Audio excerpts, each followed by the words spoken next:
Ola, moi boas. Hoxe saudámosvos desde o Parlamento de Galicia, xa nos vedes, estamos no hemiciclo do Pazo do Hórreo, porque hoxe estamos realizando unha cobertura especial do que é o debate político máis relevante do ano no Parlamento, no que tanto o presidente como os grupos da actual oposición expoñen os seus puntos de vista sobre as prioridades políticas do país para os próximos tempos, para os próximos meses. Comezamos, e agora vos comentará o compañeiro David Reinero cunha crónica do que é o inicio do debate, o discurso inicial do presidente, con tempo ilimitado, xa sabedes, onde Alfonso Rueda debullou o que considera que é o estado do país e tamén fixo algúns anuncios. Sí, foi un debate un discurso inicial, o debate virá pola tarde, un discurso inicial dunha hora e media de duración que chega no ecuador da legislatura, nos 2 anos da legislatura de 4 anos. Foi un debate no que Rueda volveu a empregar a vivenda como un dos recursos habituais para anuncios nesta legislatura tras máis dunha década previa na que apenas hubo políticas en materia de vivenda. Os anuncios deste mércores foron en materia de vivenda fundamentalmente volver a aumentar o limiar de renda para acceder a vivendas públicas, tanto para familias con fillo como para familias numerosas. Pero máis alá da vivenda, o presidente no debate, no discurso de hoxe, puxo foco o maior número de anuncios probablemente chegou da área da sanidade. Puxo foco nas baixas médicas, esas baixas que outorgan os médicos, pero Rueda considera excesivas.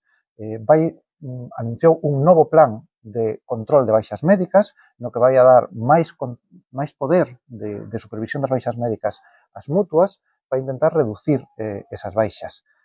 A maiores das baixas, tamén quere implantar unha nova reforma da atención primaria. E que lembrar que a atención primaria a Xunta leva anunciando dende hai anos sucesivas reformas, plans de estudo, e agora Rueda anuncia un novo plan para a atención primaria, unha reforma da estrutura dos Sergas para potenciar a atención primaria e, supostamente, novamente, reducir a burocracia dos médicos para que poidan atender máis tempo aos doentes.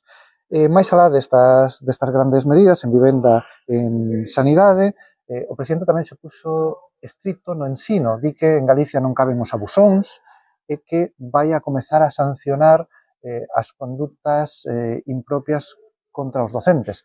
Tampouco matizou, tampouco indicou por que non se sancionaban ata agora ou que se facía ata agora nesa área. Isto son un pouco as grandes liñas do discurso de Rueda nesta mañá de mércores.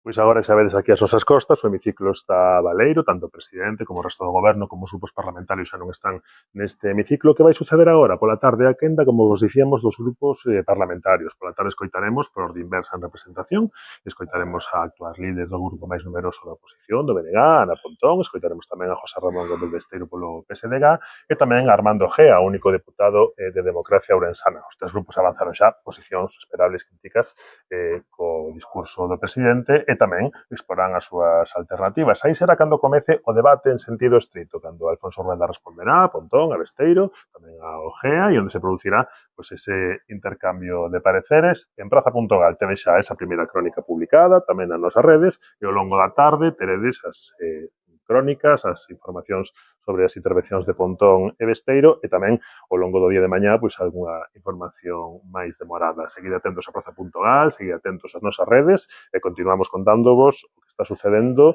no que é, xa vos dicimos, o debate político máis importante do país no que vai deste ano e no que queda tamén deste ano.